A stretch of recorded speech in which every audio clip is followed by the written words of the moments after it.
यार। हंसा के घट भीतरे बसे सरोवर खोट, चले गांव जहवा नहीं तहाँ उठावन कोट। साहब कह रहे हैं कि हंसा के घट भीतरे, हंस के मन में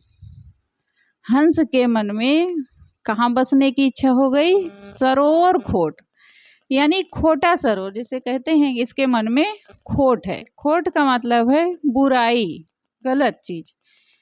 तो हंस के मन में क्या हो गया कि वो खोटी जगह बसने का मन हो गया उसको, उसके मन में बुराई आ गई। यानी कि हंस कहाँ रहता है? स्वच्छ झील में कहीं रहता है। मानसरोवर में कहा जाता है कि हंस पक्षी मानसरोवर में रहता है। मानसरोवर एकदम स्वच्छ झील है, वहाँ गंदगी नहीं है। तो हंस पक्षी मानसरोवर में रहता है। लेकिन हुआ क्या यहाँ पर कि हंस का मन हो गया कि मैं गंदे जलाशय में रहूं। ये बड़ी अद्भुत घटना हो गई कि हंस के मन में हो गया कि मैं गंदी जगह में जा कर के रहूं, खोटे सरोवर में, यानी कि गंदे जलाशय में उसका मन हो गया कि मैं यहाँ बसूं। हंस से शब्द है सदगुरु कबीर साहब का, मनुष्य जीव। और जीव के लिए नहीं कहा गया है, क्योंकि और जीवों के पास विवेक विचार करने की शक्ति नहीं है ज़्यादा, लेकिन मनुष्य के पास निर्छीर का विवेक करने का ज्ञान है, उसके पास वो शक्ति है। क्योंकि हंस पक्षी के लिए भी कहा जाता है कि वो निर्छीर का विवेक करता है, यानी कि दूध को लेता है और पानी को छोड़ देता है। कहने का मतलब है सार को ले लेता है और असार को छोड़ देता है। ऐसे जो हंस जीव हैं, चेतन जीव हैं, वो क्या करते हैं कि हर जगह से अच्छाई लेते हैं और बुराई को छोड़ देते हैं। यानी कि वो जड़ और चेतन का बोध करते हैं, विवेक करते हैं, ज्ञान करते हैं। बंधन और मोक्ष का वो विवेकी है, उसका विवेक कर सकता है, बंधनों को काट सकता है और मोक्ष को वो प्राप्त कर सकता है। उसके पास ये शक्ति है, ये क्षमता है। इसलिए साहब चेतन जीव के लिए, मनुष्य जीव के लिए ही हंस शब्द का प्रयोग करते हैं जहाँ करते हैं। साहब कहते हैं अद्भुत ये हुआ, दुख की बात ये हुई कि उसका मन हो गया कि मैं तुच्छ गंदे जलाशय में रहूं। ये बहुत बड़ी दुख की बात है। हंस कहाँ रहता है? मानसरोवर में रहता है।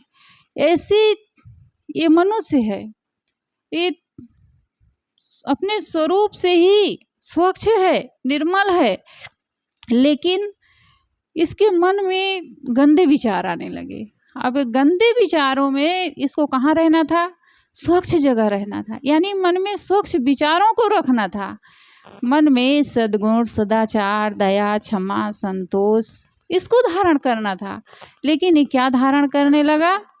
काम, क्रोध, लोभ, मोह, यानी कि गंदे विचारों में इसका मन रमने लगा। राग में, द्वेष में, छल में, प्रपंच में, दूसरे की बुराइयों में, निंदा में, और पता नहीं क्या क्या आदमी दुष्कर्म करता रहता है अपने जीवन में। उसका मन कहाँ रमने लगा? इन चीज़ों में रमने लगा, गलत जगह में रमने लगा, कुसंग में जाने लगा।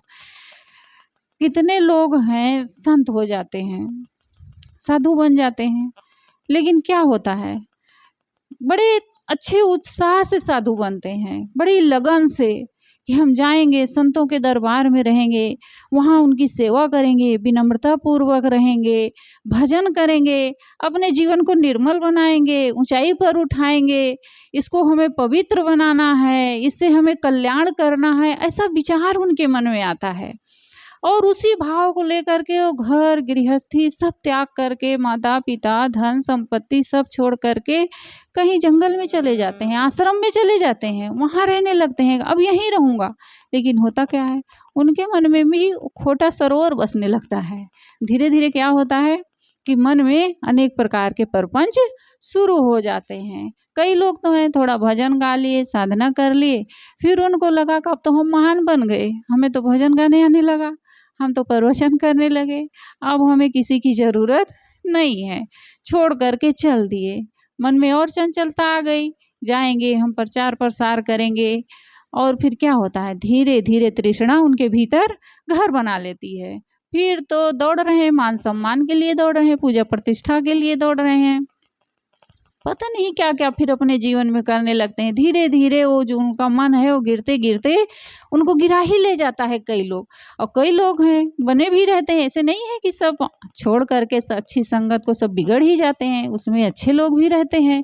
लेकिन जब मन में खोटा सरोवर बसने लगता है तो कितने लोग हैं घर लौट जाते हैं, आते हैं साधु बनने के लिए लेकिन घर लौट जाते हैं।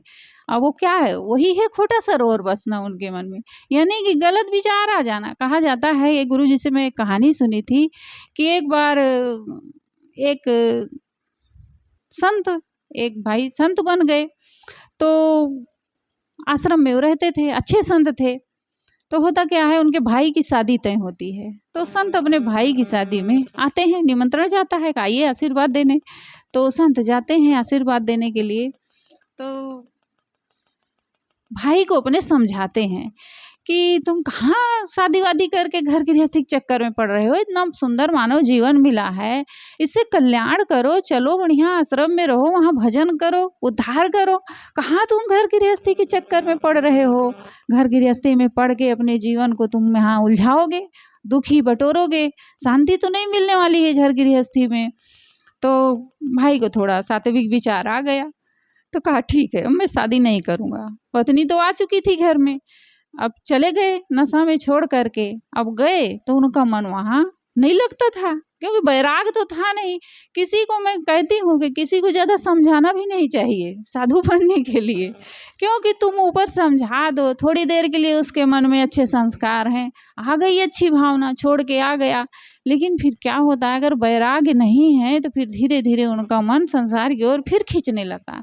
और जो स्वयं से मजबूत होकर के निकलते हैं तो वो मजबूत रहते हैं, जो झेल के निकलते हैं, घर में डांट फटकार भी पड़ती है कि नहीं बनना है साधु, लोग झेल के निकलते हैं ना, वो अच्छे से रहते हैं, मजबूती से बैराग करते हैं। और जो ऐसे किसी प्रकार पे ढकेल के उनको बना भी देते हैं तो फिर कोई बहुत उन्नति जीवन में नहीं कर पाते हैं, समझा बुझा के कर देते हैं। भले वो साधु समाज में बने रहते हैं, अच्छी बात है, सात्विक विचार है उनके पास, लेकिन वो अपने जीवन में कोई विशेष उन्नति नहीं होती है उनके, कि वो अपने वैराग मार्ग में अच्छे से चल पाएँ, नहीं रह पाते हैं। वो रहेंगे भी तो वहाँ बिगड़ी घड़ी बन के पड़े रहेंगे, किसी प्रकार अपना नियम का पालन वो करते रहते हैं। जो एक भीतर से उत्साह होनी चाहिए साधना के लिए, ध्यान के लिए, सत्संग के लिए, पढ़ाई लिखाई के लिए, वो नहीं रहता है उनके भीतर। तो अब वो संत आ गए, चले गए, संत बन गए, रहे कुछ दिन। होता क्या है, वो भाई का शरीर छूट जाता है, बड़े भाई का, तो वो फ्री हो जाते हैं। अब तो भाई का शरीर छूट गया, मुझे तो कोई कुछ बोलने वाला नहीं है, तो ऐसा करते हैं अब हम घर लौट जाते हैं, वहाँ तो पत्नी मेरी है ही, चले जाते हैं। अब गए घर लौट के, तो पत्नी तो बढ़िया साधना में लग गई हो, चलो अब वो संत बन गए तो अब हम भी साधना करते हैं। वो अच्छे से अपना साधना भजन में लगी और अच्छी उन्नति कर ली हो, लेकिन उनका मन वहाँ विचलित रहा, वो अच्छी से साधना नहीं कर पा रहे थे। तो भाई मर गया तो लौट के आए, अब सीधे डायरेक्ट तो घर में नहीं जा पाए, गांव के बाहर एक बगीचा था, उसी में जा कर के रुक गए। उस बगीचा में एक कुआं था, तो उन्हीं की पत्नी संयोग से उस कुआं में पानी भरने आई थी। तो उससे पूछ रहे हैं कि बहन, इस गांव में एक नगला नाम की स्त्री रहती थी, उसका पति बहुत पहले 2-4 साल पहले संत बन गया था, तो कैसे रहती है, वो कैसे है, उसको आप जानती हैं? वो पत्नी पहचान जाती है, ये तो हमारे ही पति देव हैं, लौट के आए हैं, लग रहा है इनका मन अब साधना भजन में नहीं लग रहा है, तभी ये लौट के आए हैं, इनको तो बैराग करना चाहिए। और ये लौट आएंगे घर में तो बड़ी बेइज्जती हो जाएगी इनकी, साधु बनने गए थे और लौट के आ गए। तो मन ही मन सोचने लगी, फिर कहे कि हाँ वो तो ठीक है, आप कौन है? कहे नहीं नहीं, आप क्यों पूछ रहे हैं उसको? कहे नहीं नहीं, मैं तो ऐसे ही पूछ लिया। तो कहे ठीक है। वो चली गई घर, रात भर विचारती रही, अगर मेरा पति घर में लौट आया तो बड़ी बदनामी हो जाएगी, सब हंसेंगे इसको, इतना अच्छा जीवन मिल गया है इसको, अच्छे से साधना करनी चाहिए, बढ़िया रहना चाहिए। अबे कहाँ आ गया घर गृहस्थी कूड़े कचड़े में फिर पड़ने के लिए, मेरी भी साधना ये भंग करेगा।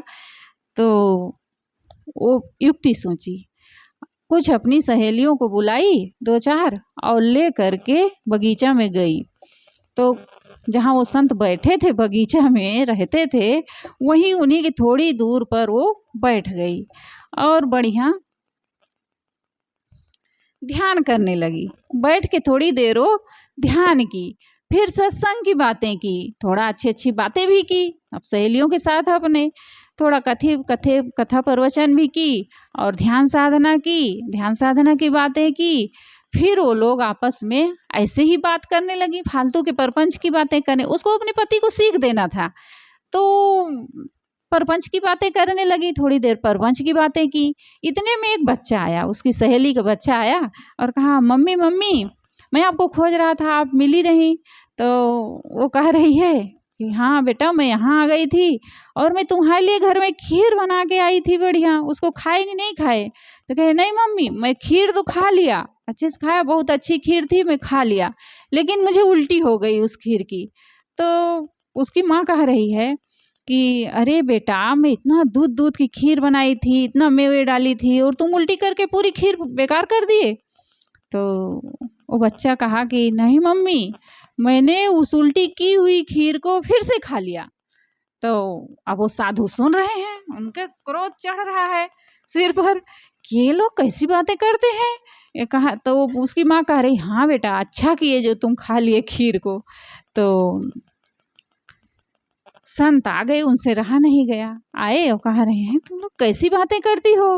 पहले तो ध्यान साधना की बातें की, सत्संग की बातें की, ज्ञान ध्यान की, उसके बाद अब परपंच की बातें की, अब कह रही हो कि खीर को अच्छा किए तुम खा लिए, उल्टी हुई खीर को कोई खाता है?